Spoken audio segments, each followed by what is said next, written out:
Le croissant de lune est le centre de la culture islamique, présent sur les drapeaux nationaux et les dômes des mosquées, et il représente la foi religieuse. Le croissant de lune a une signification historique antérieure à l'islam, puisque d'anciennes pratiques religieuses et culturelles reconnaissaient également ce symbole. Avant l'apparition des religions monothéistes, les sociétés anciennes vénéraient le croissant de lune comme un emblème sacré représentant les dieux célestes responsables des cycles temporels et des mystères du ciel nocturne. Nana, connu sous le nom de Sin, le dieu de la lune, portait le symbole sacré du croissant de lune dans la civilisation mésopotamienne et était vénéré dans les magnifiques temples d'Ur et d'Haran.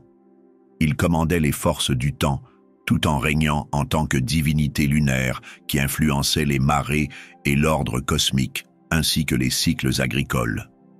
Les tribus arabes pré-islamiques pratiquaient la spiritualité en vénérant des divinités lunaires et en utilisant des symboles célestes. Avant de devenir le principal lieu saint de l'islam, la Kaaba était un temple comportant 360 figures représentant des corps célestes, ce qui témoigne des premiers liens entre la religion humaine et l'astronomie.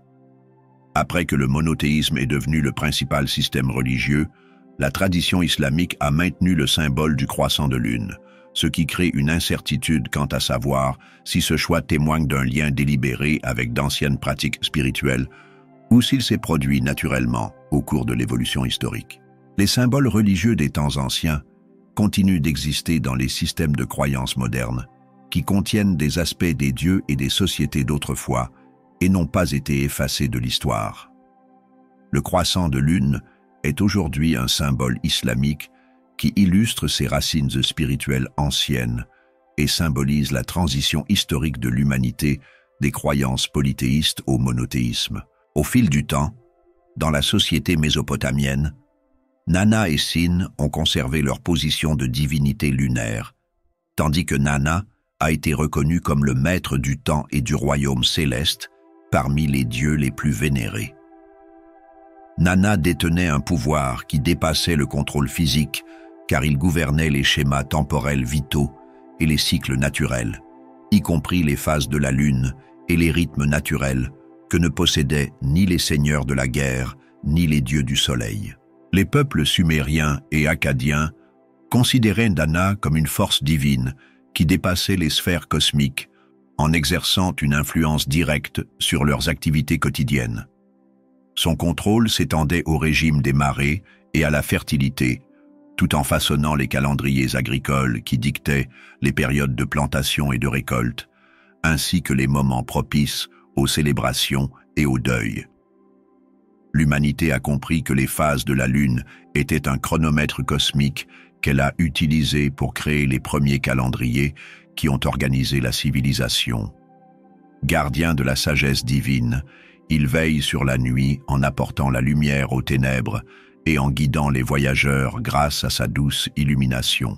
Dans la mythologie mésopotamienne, Enlil, qui gouvernait le ciel, et Ninlil, qui gouvernait l'air, sont devenus les parents de Nana, ce qui a fait de lui un médiateur entre le ciel et la terre. Avant les événements importants, le roi recevait des instructions de la présence divine de Nana pour guider les affaires religieuses et étatiques, tandis que ses prêtres utilisaient les mouvements lunaires pour interpréter les présages. Les temples d'Ur et d'Haran sont devenus les principaux centres religieux et scientifiques de leur époque parce qu'ils servaient à la fois de lieux saints et de premiers points d'observation astronomique pour Nana. Les prêtres utilisaient les marches de la ziggourate d'Ur pour effectuer des études célestes détaillées, car elles servaient de monuments grandioses à son héritage. L'observation des cycles lunaires facilitait la planification agricole et les activités administratives, car elle permettait de prédire les changements saisonniers qui avaient une signification religieuse. Les premiers astronomes qui travaillaient au temple de Nana ont montré comment la religion ancienne et la science se sont développées ensemble. L'astrologie babylonienne s'est développée à partir des observations célestes détaillées effectuées par les prêtres du temple de Nana, qui ont ensuite façonné l'astronomie grecque et islamique démontrant ainsi l'héritage durable de Nana après la disparition de la civilisation mésopotamienne. Sous le règne de Nana, l'illumination et le destin étaient tous deux présents, puisqu'ils contrôlaient la destinée humaine en organisant les intervalles de temps. Les souverains accomplissaient de coûteux rituels dédiés à la royauté pour obtenir la bénédiction de Nana, car ils étaient convaincus que son soutien assurerait la prospérité et la pérennité de leur règne. La plupart des représentations le montrent comme un dieu puissant qui fait preuve de protection cosmique en chevauchant un bateau céleste dans le ciel nocturne, démontrant ainsi sa sagesse et son pouvoir. Partout, les sculptures des temples et les amulettes arboraient le symbole du croissant de lune, symbole de son culte. À travers les époques où les empires ont émergé et décliné, où les croyances religieuses se sont transformées et où de nouvelles divinités sont apparues, le croissant de lune a conservé son statut sacré car il a été transmis de génération en génération. Lorsque son culte a atteint les déserts arabes, son identité a commencé à se confondre avec les divinités locales, ce qui a ensuite façonné les traditions religieuses. Dieu de la lune et divinités célestes ont façonné le paysage religieux du panthéon pré-islamique qui conserve ses échos. Bien que son nom ait disparu de la mémoire commune, son symbole résiste à l'épreuve du temps. Aujourd'hui, le croissant de lune qui guidait les prêtres de Nana dans leurs travaux astronomiques au-dessus des ziggourats d'Ur et d'Aran figure sur les mosquées et les drapeaux, ainsi que sur les symboles religieux. La persistance du symbole du croissant de lune reflète soit une préservation traditionnelle intentionnelle, soit la continuation inaperçue des pratiques de la divinité lunaire et le développement historique sans conception intentionnelle. À travers l'histoire mythologique de Nana, nous comprenons comment les mythes anciens expriment des vérités profondes à travers leurs symboles qui perdurent dans le temps, tandis que les objets célestes conservent une importance spirituelle et que les événements historiques façonnent la vie contemporaine. En traversant les terres arabes, le croissant de lune est devenu un symbole d'échange culturel entre différentes sociétés par le biais de traditions partagées, et les pratiques religieuses ont commencé à inclure le culte des corps célestes dans diverses cultures. Les symboles religieux mésopotamiens ont dépassé leur vallée fluviale d'origine pour s'intégrer à de multiples systèmes de croyances régionaux. Parmi les éléments durables figurait le culte de la lune, car ce corps céleste contrôlait les aspects essentiels de la vie, notamment la gestion du temps et les activités agricoles, ainsi que les structures divines. Le dieu de la lune, Nana, Sin, a été honoré pendant des milliers d'années en Mésopotamie, tandis que son culte s'étendait à Akkad et à Babylone, ainsi qu'à Canaan et à l'Arabie. Avec l'expansion des routes commerciales, les marchands, les prêtres et les colons qui traversèrent la péninsule arabique ont transporté les symboles et les récits de leurs dieux. Les croyances anciennes se sont progressivement mélangées aux coutumes locales, ce qui a donné lieu à des pratiques cultuelles évoluées qui ont conservé les aspects fondamentaux de leur forme d'origine. La fusion des croyances religieuses a donné naissance au symbolisme lunaire qui est resté important dans la religion arabe avant l'islam et qui est réapparu dans les traditions islamiques. Dans l'Arabie pré-islamique, la Mecque s'est transformée en un centre prospère d'activités religieuses et commerciales qui a attiré de nombreuses tribus de tout le territoire. Avant d'être connue comme un sanctuaire monothéiste, la Mecque était le centre d'un système religieux polythéiste aux multiples facettes, grâce à la Kaaba qui abritait 360 idoles représentant les différentes divinités que les tribus arabes vénéraient. Les dieux célestes occupaient une place importante parmi ces idoles, car le culte lunaire et astral était largement répandu. La majorité des divinités arabes étaient des êtres célestes représentant le soleil et les étoiles, mais surtout la lune. Au fil de ses phases et de son orientation dans le ciel nocturne du désert, la lune est devenue un symbole puissant que les gens associaient à des pratiques de fertilité, à des rituels de divination et à des mesures du temps. Les anciennes traditions d'adoration du cycle céleste se retrouvaient dans les rituels de la Kaaba, où les processions et les offrandes renforçaient l'importance spirituelle de la lune. Dans ce contexte religieux, Hubal était la principale divinité vénérée à la Kaaba.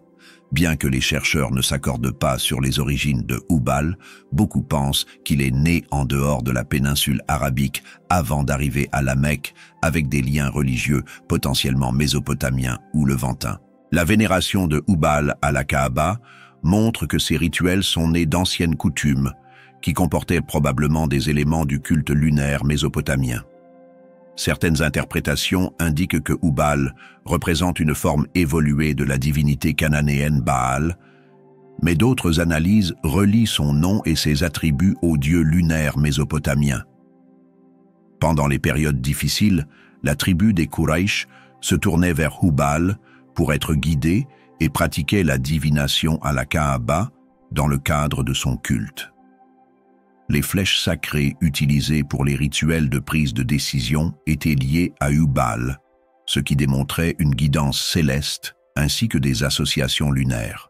Le culte de la lune a persisté même après que l'islam a éliminé les idoles de la Kaaba. Historiquement, les cérémonies religieuses et les coutumes culturelles ont fait de la lune un symbole fort qui est resté silencieux à travers le temps. Le calendrier lunaire a établi le calendrier des célébrations religieuses et des mois sacrés, de sorte que les pratiques religieuses sont restées synchronisées avec les cycles temporels. Les anciennes pratiques de culte des corps célestes ont permis d'établir le mouvement circulaire des rituels de pèlerinage à la Kaaba, qui montre des liens avec les coutumes des temples mésopotamiens, ainsi qu'avec d'autres lieux sacrés pré-islamiques. Avant de devenir un symbole islamique par sélection délibérée ou développement organique, le croissant de lune a reçu un statut sacré dans de multiples religions pré-islamiques.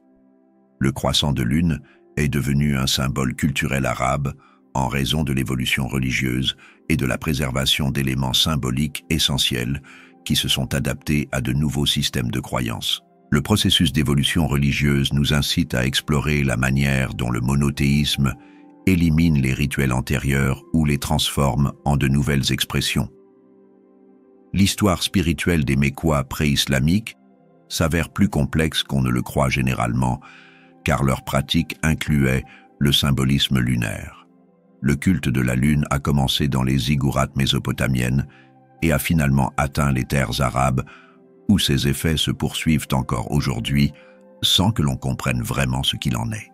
Le croissant de lune représente à la fois le temps et le pouvoir divin et continue d'observer le développement spirituel qui relie les dieux anciens aux religions modernes. En étant adopté par la culture arabe, le croissant de lune montre la durabilité et l'adaptation de l'ancien culte du ciel dans de nouveaux cadres religieux.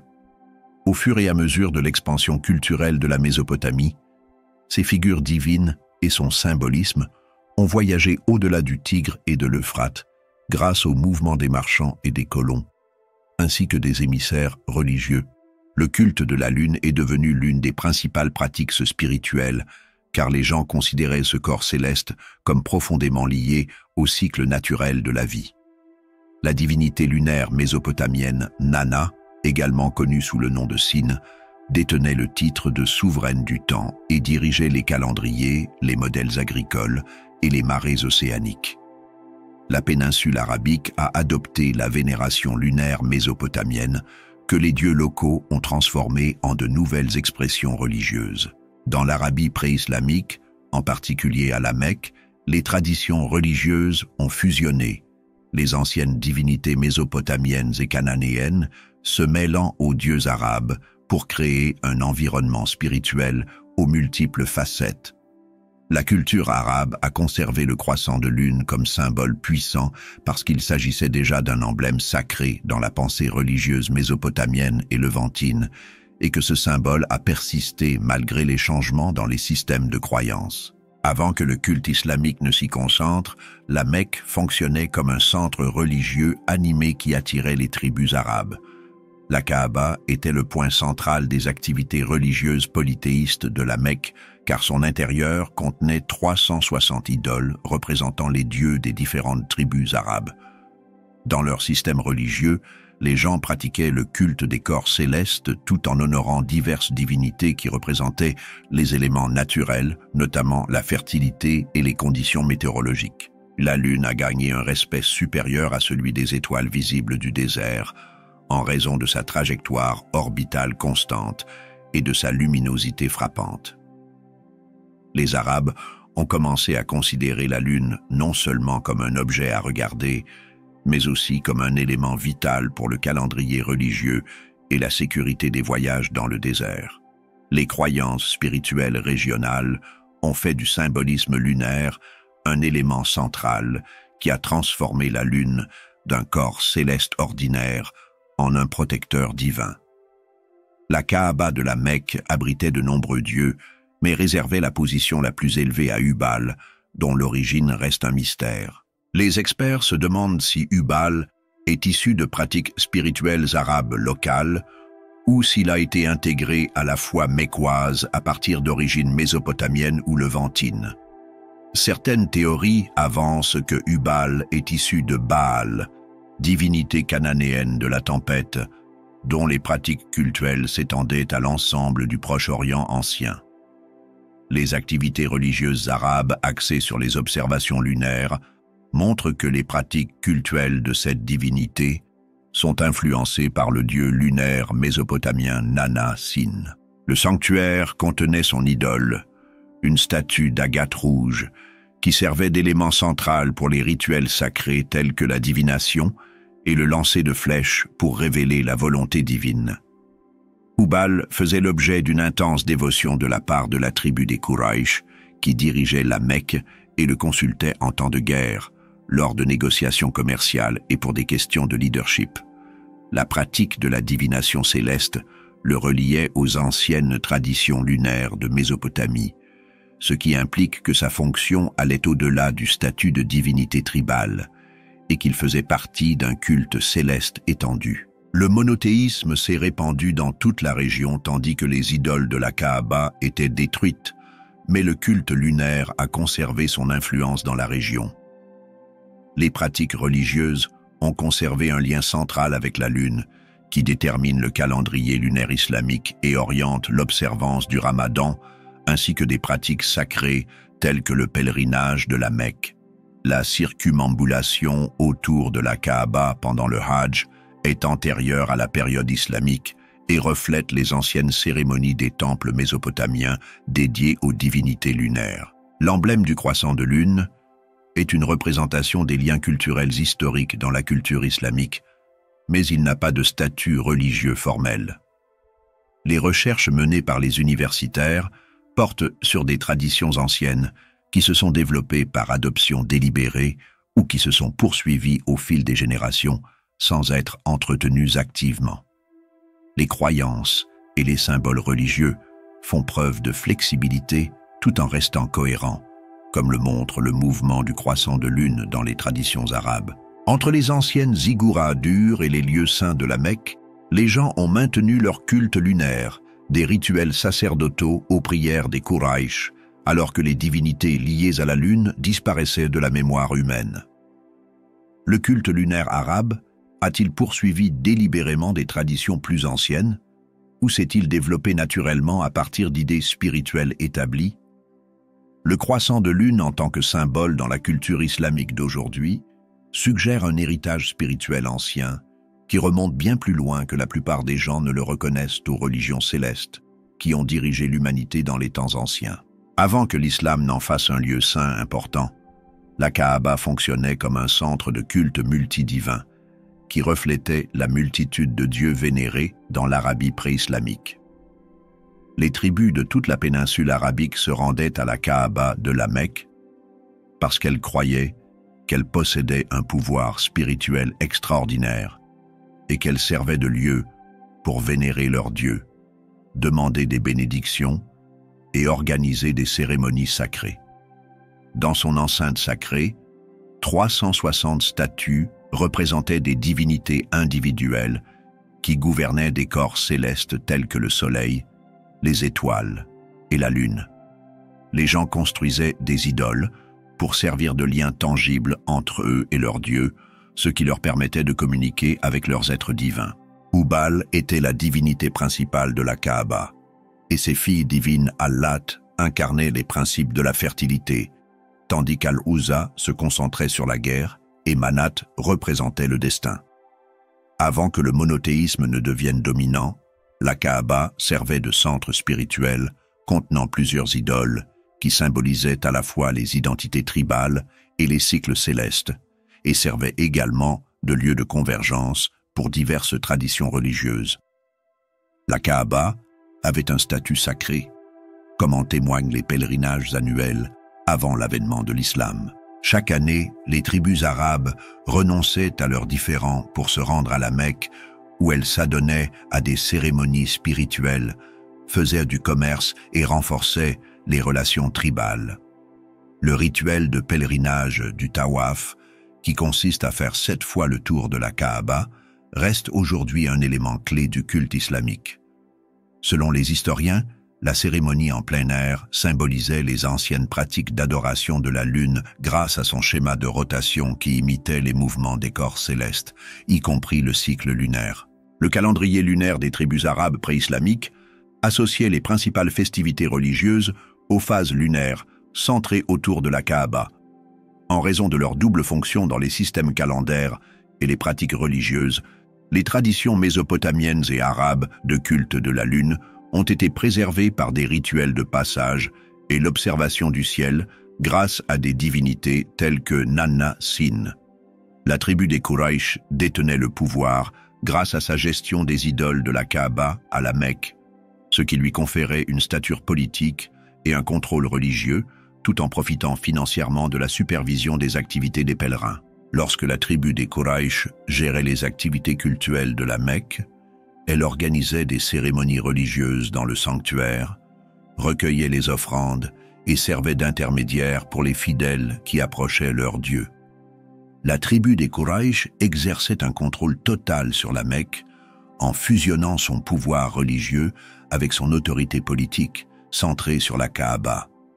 Les membres de la tribu Quraysh découvraient le destin grâce à un rituel sacré au cours duquel ils lançaient des flèches devant la statue de Hubal. Les flèches symboliques servaient d'outils pour que les gens puissent obtenir des directives divines de leur Dieu pour les événements à venir et les décisions importantes telles que les guerres et les transactions commerciales. Les praticiens de l'Antiquité mésopotamienne ont d'abord établi cette méthode de divination en observant les signes célestes et les cycles lunaires afin de prédire le destin. Différents dieux recevaient des sacrifices d'animaux à la Kaaba, tandis que des sacrifices humains étaient pratiqués lors de rituels extrêmes pour obtenir l'aide divine. Les coutumes spirituelles arabes antérieures à l'islam comprenaient des rituels qui témoignaient de la conviction que les corps célestes influençaient le destin de l'homme. Le monothéisme islamique reconnaît le rôle actuel de la Kaaba, mais son histoire en tant que lieu de culte polythéiste reste essentielle dans l'étude historique. À l'époque du prophète Mahomet, la Mecque servait de centre religieux parce qu'elle combinait des cérémonies religieuses avec d'anciennes divinités et des coutumes astrales. La transformation de la Kaaba, qui est passée d'un culte idolâtre à des pratiques monothéistes, n'a pas effacé les anciennes traditions telles que le calendrier lunaire et la circumambulation, qui ont continué d'exister, tandis que le croissant de lune est resté le symbole de ces anciennes coutumes durables. Ces vestiges soulèvent des questions passionnantes. Les changements apportés à la Kaaba suscitent des questions intrigantes. Sa transformation représente-t-elle une rupture totale avec les traditions religieuses passées, ou s'est-elle développée par l'intégration et l'ajustement progressif des pratiques existantes? L'édifice contenant 360 statues de différents dieux illustre le passage historique du polythéisme au monothéisme. Lorsque les religions anciennes ont étendu leur domaine, leur divinité suprême a émergé, tandis que les dieux précédents sont devenus partie intégrante des nouveaux systèmes religieux. Dans l'Antiquité, la divinité cananéenne de leur âge, Baal, a joué un rôle important dans l'évolution religieuse en contrôlant les phénomènes météorologiques qui affectaient la fertilité et la guerre. Son culte s'est répandu dans tout le Levant et la Mésopotamie, y compris dans les régions arabes pré-islamiques. Le dieu de la guerre Baal contrôlait à la fois les pluies vivifiantes, essentielles à l'agriculture, et les tempêtes destructrices qui provoquaient la destruction. Les représentations artistiques montrent Baal comme un dieu qui utilise les éclairs pour vaincre le chaos et préserver l'ordre dans le cosmos. Les titres de seigneur et de maître liés à Baal étaient utilisés pour désigner divers dieux régionaux partageant des caractéristiques similaires plutôt qu'une divinité unique. Le culte de Baal s'est répandu en Canaan, où les adeptes ont mélangé des aspects des dieux des tempêtes Hadad de Mésopotamie et de la divinité hellénistique Zeus. Les recherches archéologiques ont permis d'identifier des vestiges du culte de Baal à la Kaaba, ainsi que des images de divinités régionales, dont Hubal, mais sans que l'on sache exactement quel était leur rôle religieux avant l'islam. Baal se distingue dans l'histoire par son statut de principal ennemi de Yahvé, qui attirait le culte des Israélites. Tout au long de la Bible hébraïque, Baal apparaît comme le principal ennemi de Yahvé, parce que le culte que lui vouent les Israélites les conduit à la déchéance morale et à l'adoration d'idoles. Les prophètes Élie et Osée ont dénoncé le culte de Baal tout en prônant le culte exclusif de Yahvé en tant que seul vrai Dieu d'Israël. La lutte d'Israël allait au-delà de simples désaccords religieux, car elle comprenait une bataille culturelle entre le monothéisme israélite et le polythéisme cananéen, ainsi qu'une tension politique entre l'identité nationale en formation d'Israël et les pratiques religieuses cananéennes. Le livre des rois raconte comment Yahvé a triomphé de Baal lors du défi lancé par Élie au prophète de Baal sur le mont Carmel, ce qui a conduit Israël à adopter le monothéisme. Les chercheurs tentent de différencier Yahvé de Baal, mais ils trouvent des parallèles indéniables entre ces deux dieux. Dans la religion israélite primitive, Yahvé était une divinité de l'orage qui régnait sur le tonnerre et la pluie, tout en combattant les forces cosmiques chaotiques représentées par Baal. Yahvé a hérité des traits des divinités mésopotamiennes Enlil, le dieu de l'orage, et Nana, Sin, le dieu de la lune, qui maintenait l'harmonie cosmique. Les pratiques cultuelles de Yahvé sont nées de l'intégration des attributs des dieux précédents plutôt que du rejet de leur système de croyance. Le passage du culte de Baal à celui de Yahvé puis à celui d'Allah illustre la manière dont les nouveaux systèmes théologiques ont remplacé ou redéfini les anciens dieux.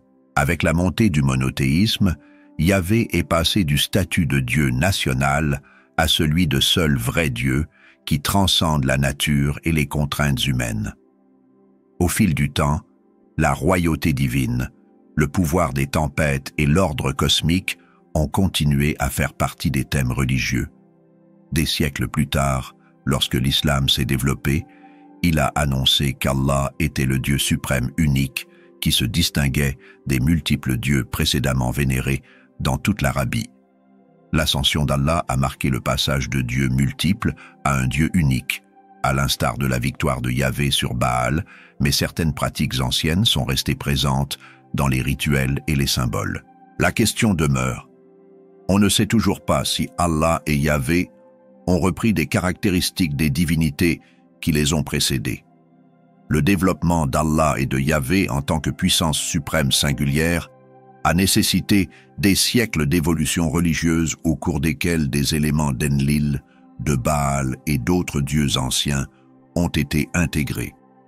La théologie traditionnelle décrit le monothéisme comme une révélation divine indépendante, mais la recherche historique révèle que les dieux suprêmes de chaque période se sont développés par couches successives à partir de divinités antérieures. Grâce à cette transformation, Baal est devenu un rival, tandis que Yahvé s'est imposé comme une divinité suprême et qu'Allah a été perçu comme l'expression ultime du monothéisme. Cette évolution illustre la manière dont les croyances religieuses s'adaptent au fil des générations au lieu de disparaître. Le processus de transformation des divinités comprend généralement des éléments de réinterprétation et d'assimilation, et parfois de diabolisation, afin de maintenir la continuité pendant le développement de nouvelles identités théologiques. Lorsque nous suivons la progression historique de ces figures divines, nous constatons que les systèmes religieux se développent presque toujours par le biais d'influences interconnectées. Les figures divines d'aujourd'hui conservent des aspects des mythologies anciennes et des divinités royales à côté de panthéons éteints, tandis que leurs véritables origines restent cachées dans les couches historiques. Les religions monothéistes présentes dans la société contemporaine trouvent leur origine dans les dieux de la tempête de Mésopotamie et de Canaan. La transformation de Baal en Yahvé et enfin en Allah montre l'évolution historique de la perception humaine de la divinité, qui illustre le remodelage d'éléments anciens en de nouvelles formes durables. Tout au long de l'histoire religieuse, la pierre noire de la Kaaba reste un objet mystérieux qui suscite une profonde vénération, même si des légendes et des récits spéculatifs l'entourent. Chaque année, des millions de pèlerins se rendent à la Mecque pour accomplir le Hajj, au cours duquel ils touchent ou embrassent la pierre noire dans le cadre de leur rituel d'absolution des péchés et de connexion à la miséricorde divine. La pierre noire se trouve dans un cadre d'argent, à l'intérieur de l'angle et de la Kaaba, et constitue une relique sacrée vénérée, bien que sa véritable origine reste un mystère.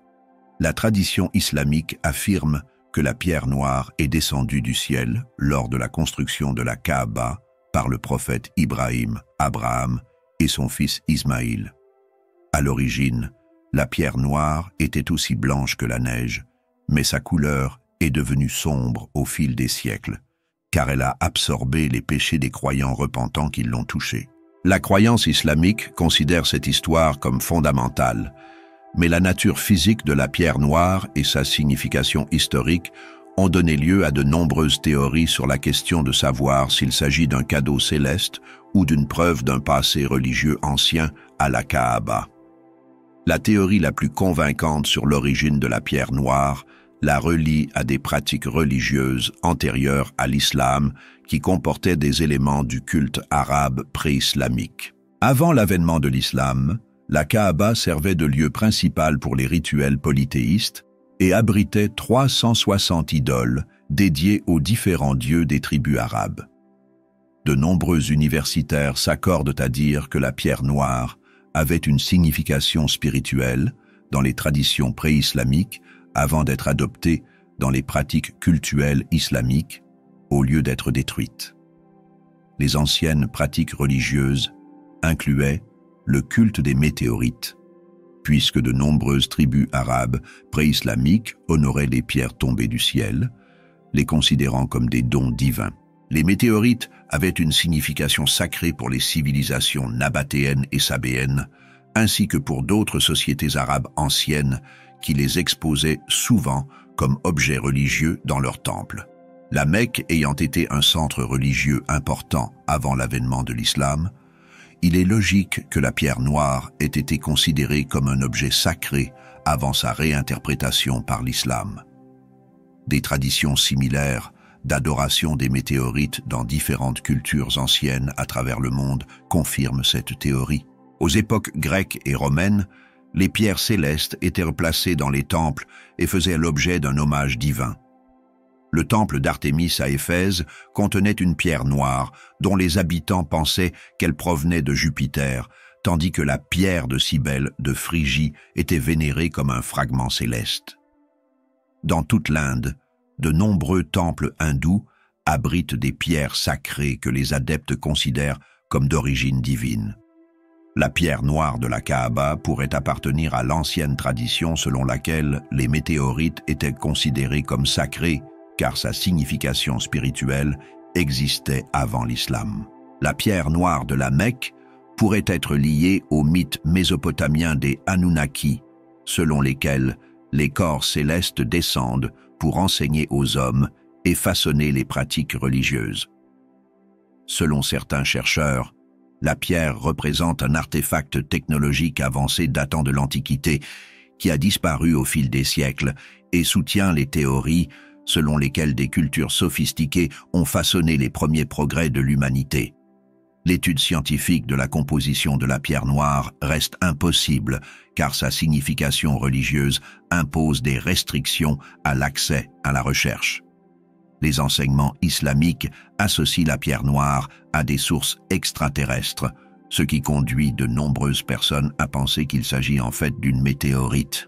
Tout au long de l'histoire, les traditions religieuses ont considéré les météorites comme des objets sacrés et des signes divins. Selon plusieurs théories, la pierre noire serait du basalte volcanique correspondant à la géologie de la Mecque ou du verre d'impact formé par la chaleur des météorites lors d'une collision.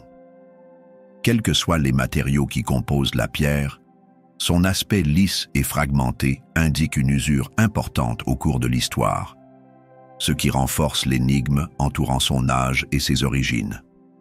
La pierre noire conserve son caractère mystique grâce à son passé mouvementé, notamment son vol en l'an 930 de notre ère. Au cours de l'un des événements les plus choquants de l'histoire de l'islam, la secte radicale des Ismaéliens, connue sous le nom de Karmatiens, a attaqué la Mecque, tuant des milliers de pèlerins et emportant la pierre noire de la Kaaba. La pierre est restée perdue pendant 20 ans, après avoir été déplacée dans la forteresse des Karmates, à Bahreïn, où elle a été profanée et moquée. Les Karmates ont renvoyé la pierre noire à la Mecque en 951, après l'avoir gardée pendant tant d'années, mais ils l'ont renvoyée en morceaux brisés au lieu de sa forme originale. Après avoir été réassemblés, les morceaux de la pierre noire ont été replacés à leur emplacement d'origine dans la Kaaba, où ils sont désormais maintenus ensemble par un cadre en argent afin d'éviter tout dommage supplémentaire. Cet épisode dramatique soulève d'autres questions. Cet événement dramatique soulève de nouvelles questions quant à savoir si la pierre noire a été remplacée par un autre objet. La pierre noire a-t-elle subi des dommages permanents qui ont modifié sa forme initiale? Nous ne savons toujours pas quels événements historiques ont poussé les Karmates à remettre la pierre noire dans sa position d'origine. L'histoire complète des événements de cette période de 20 ans reste cachée aux chercheurs, ce qui ajoute à l'héritage mystérieux de la pierre. Même après les multiples destructions survenues au cours de son histoire, la pierre noire conserve son statut d'objet sacré de l'islam grâce aux pratiques cultuelles et aux travaux de restauration qui se poursuivent.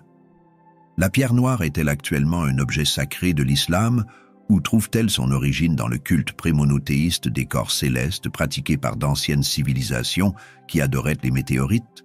La pierre noire reste soit un morceau de paradis, soit un symbole transformé de l'histoire ancienne.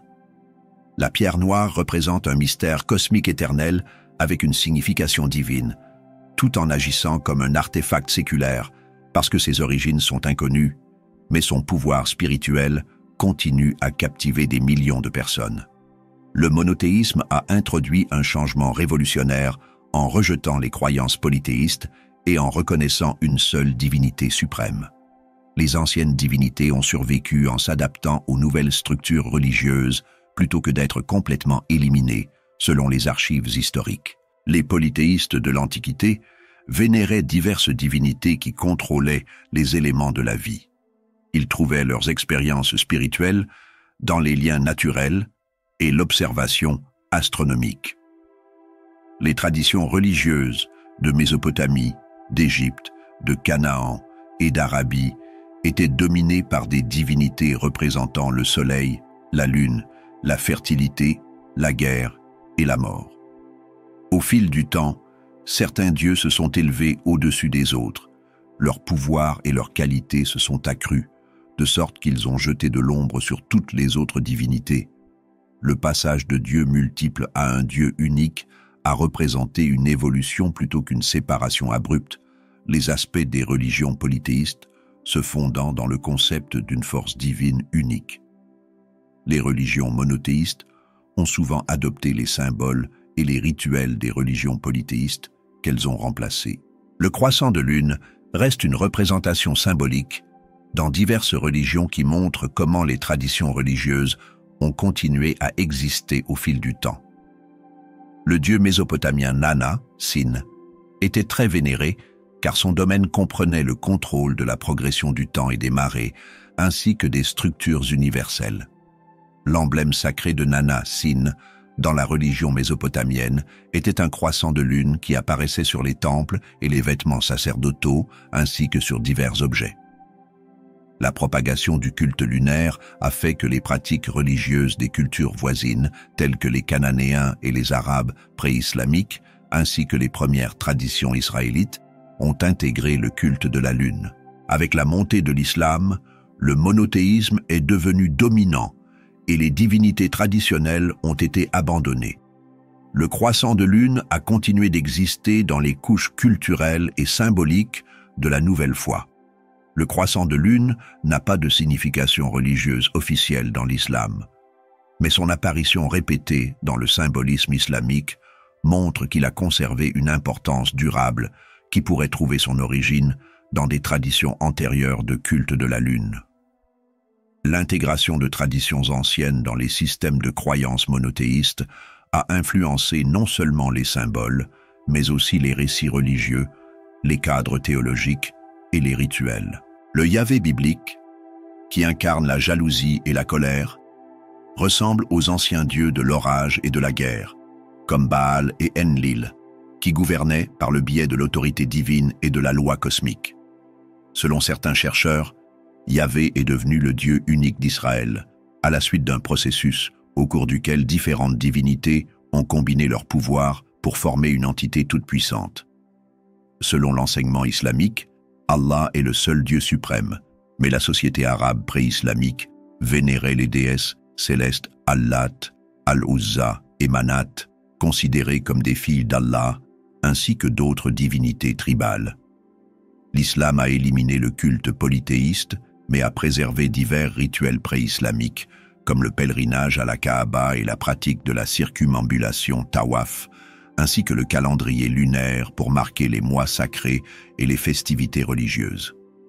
Le monothéisme n'a pas éliminé les anciennes traditions, mais les a adaptées à son nouveau cadre théologique.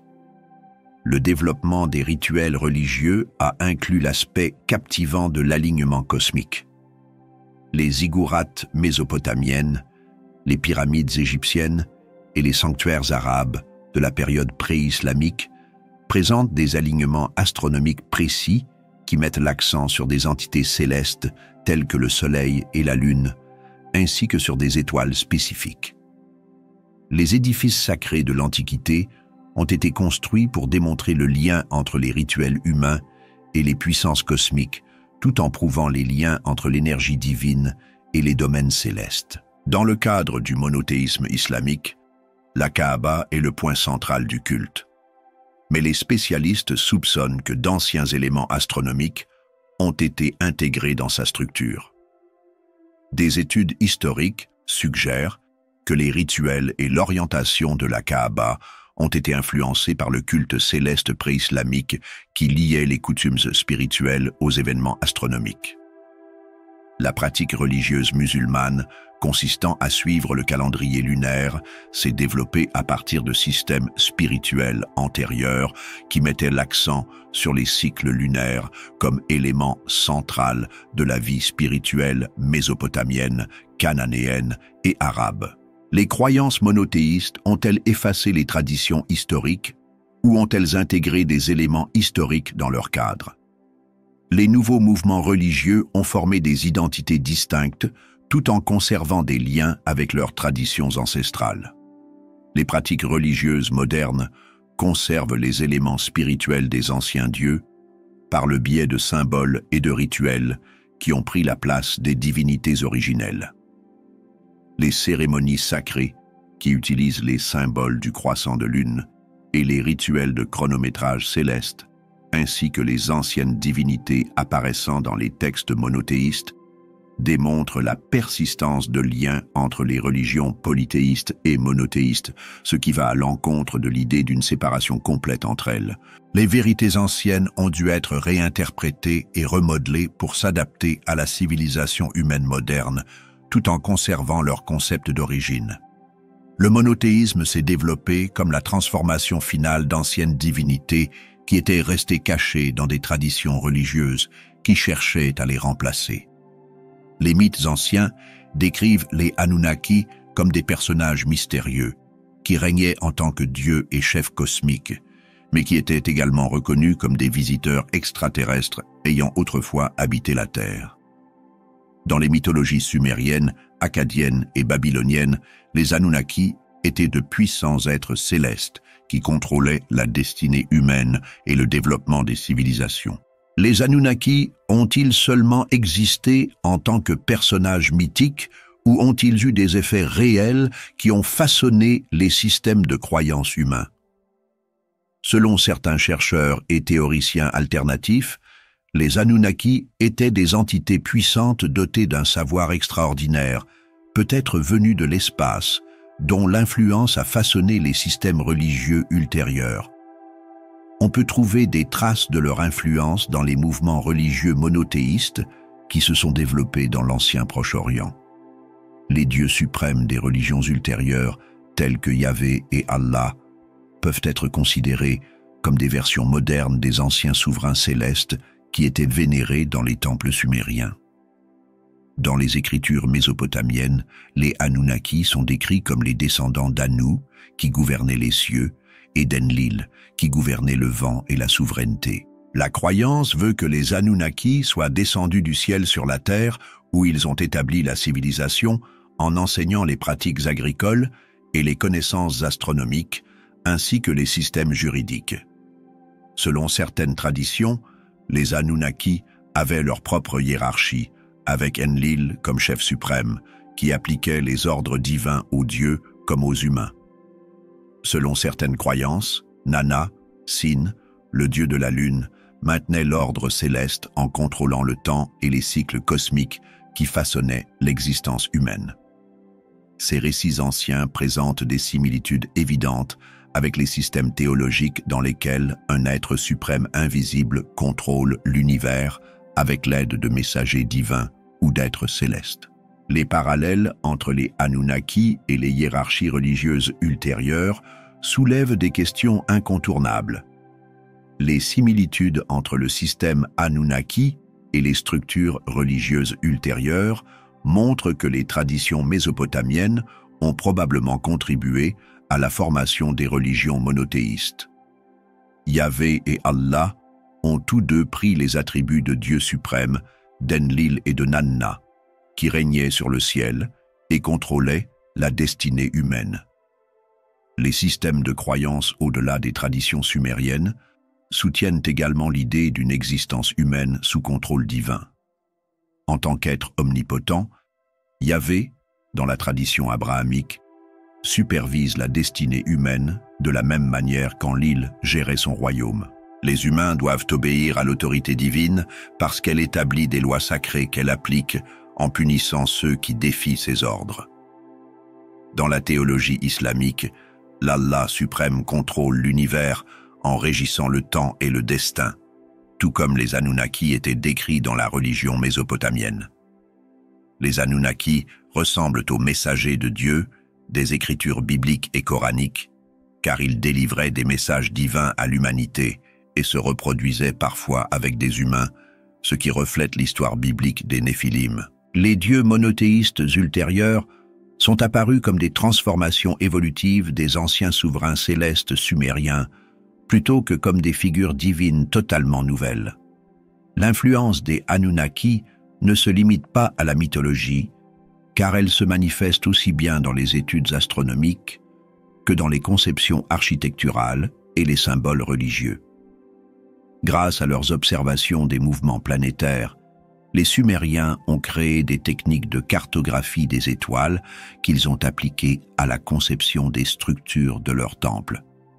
Les trois civilisations, babyloniens, égyptiens et arabes pré-islamiques, ont développé des pratiques religieuses qui incluaient des principes astronomiques qu'elles ont intégrés ensemble.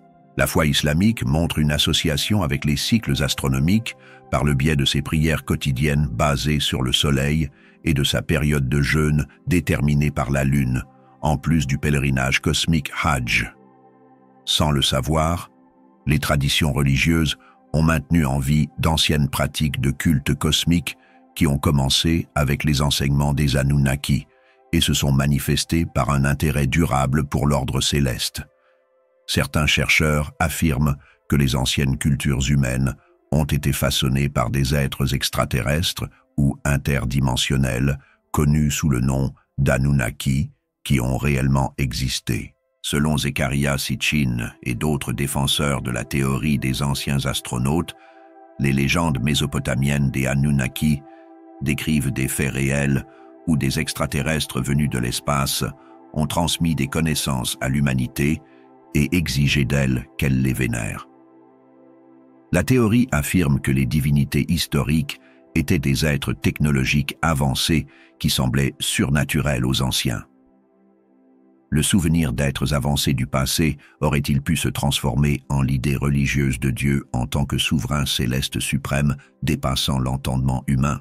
Si la pierre noire de la Kaaba représente un culte céleste parce qu'elle est censée être tombée du ciel, il pourrait s'agir d'un artefact de l'ancien savoir laissé comme marqueur par des êtres vénérés comme des dieux. Les chercheurs rejettent généralement l'idée que les Anunnaki étaient des êtres extraterrestres comme une spéculation, mais l'impact durable des idées religieuses mésopotamiennes sur les développements théologiques futurs reste évident. Les pratiques religieuses sumériennes sont la source à partir de laquelle se sont développés à la fois le concept de multiples dieux célestes, maintenant l'ordre et l'idée d'un Dieu unique tout-puissant, contrôlant l'univers.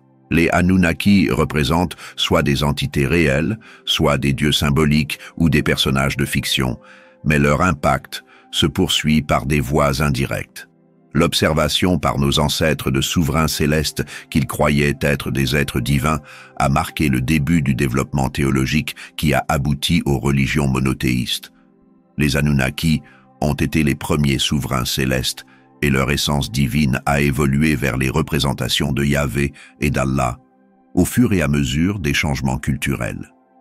Les gens continuent à chercher des réponses sur le cosmos à travers des croyances religieuses et des rituels, tout comme les anciennes cultures vénéraient les dieux du ciel.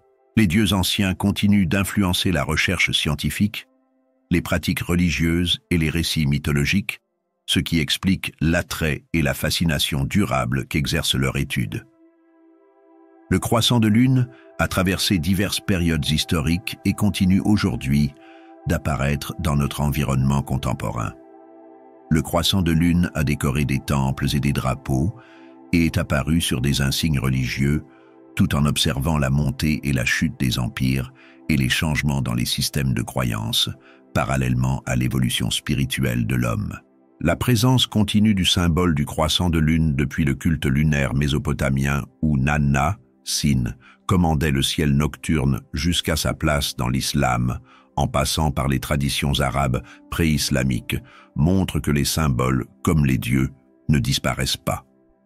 Les symboles se développent au fil du temps et changent de signification tout en conservant les traces de leurs origines historiques. Cette transformation est-elle le fruit d'une intégration délibérée d'anciennes traditions, ou s'est-elle produite naturellement lorsque les sociétés ont développé de nouvelles croyances sur des bases antérieures? Le monothéisme a évolué en incorporant naturellement des caractéristiques du polythéisme sans imposer leur suppression, selon les documents historiques. Yahvé, qui était un dieu parmi d'autres dans la foi des premiers Israélites, est devenu la seule divinité, Enlil ayant atteint le statut suprême à Sumer. La divinité suprême unique de l'islam, connue sous le nom d'Allah, est issue d'une culture ancienne qui vénérait les corps célestes et observait les cycles lunaires. Les pratiques et les croyances des anciennes religions païennes ont influencé les fêtes sacrées, les rituels et les idées théologiques des chrétiens. Bien que l'humanité ait cessé d'utiliser les noms des anciens dieux, l'esprit fondamental de ces dieux a survécu dans le cadre des nouvelles religions. La question se pose de savoir si les hommes ont réellement abandonné leurs anciens dieux ou s'ils se sont contentés de les renommer et de les reconditionner dans de nouveaux systèmes religieux. Tout au long de l'histoire, les écrits religieux ont toujours établi un lien entre la spiritualité humaine et les corps célestes. Les civilisations anciennes construisaient leurs temples en les alignant sur la position des étoiles, ce qui leur permettait également de suivre les mouvements lunaires et d'organiser les calendriers religieux en fonction des événements célestes. Dans la mythologie sumérienne, les Anunnaki étaient les gardiens divins qui ont créé les humains, ce qui reflète les croyances monothéistes ultérieures selon lesquelles Dieu est l'autorité cosmique suprême. La persistance d'une hiérarchie cosmique d'êtres divins à travers les différentes périodes historiques provient du fait que les sociétés ont accepté cette idée et l'ont transmise à travers de multiples expressions. Les récits historiques classiques ont-ils pu passer à côté de vérités cachées dans les anciens mythes célestes? Les divinités antiques fonctionnaient comme des symboles de force cosmique, tout en représentant peut-être des êtres réels issus de rencontres que l'humanité a déformées ou oubliées au fil des âges. Bien que le monothéisme domine le paysage religieux actuel, des vestiges des anciennes religions se manifestent encore dans nos pratiques religieuses modernes et nos traditions culturelles. Le croissant de lune représente l'ancienne puissance divine issue du culte céleste et continue d'exister dans notre monde moderne, que les gens le maintiennent intentionnellement ou non. La pertinence continue de ce symbole suggère soit une survie accidentelle, soit une signification intentionnelle sous-jacente. Si nous enlevons les couches de l'histoire, de la théologie et de la doctrine, il nous reste une possibilité surprenante. L'élimination des couches historiques et des constructions théologiques révèle un concept choquant. Lorsque nous écartons les histoires et les doctrines religieuses, nous pourrions découvrir que la religion représente une recherche intemporelle d'une signification universelle dans le cosmos. Tout au long de l'histoire de l'humanité, nous avons reconnu les mêmes forces célestes sous différents noms: Dieu, Anunnaki, Yahvé et Allah, entre autres. L'essence divine a toujours été liée à l'univers pour influencer les sociétés humaines à travers les croyances religieuses et la création de symboles durables. Les textes sacrés et les pratiques religieuses actuelles maintiennent l'héritage des anciens dieux de la lune et des divinités célestes à travers leurs rituels et leurs symboles. Le passé persiste au-delà de notre conscience, parce qu'il ne peut être complètement effacé. Le passé reste présent et attend d'être découvert. Pour plus de vidéos où nous explorons les vérités cachées dans les domaines mythologiques et historiques, merci de manifester votre soutien par des likes et des commentaires. C'est en explorant sous la surface, plutôt qu'en cherchant à atteindre les étoiles, que l'on obtient généralement des idées profondes.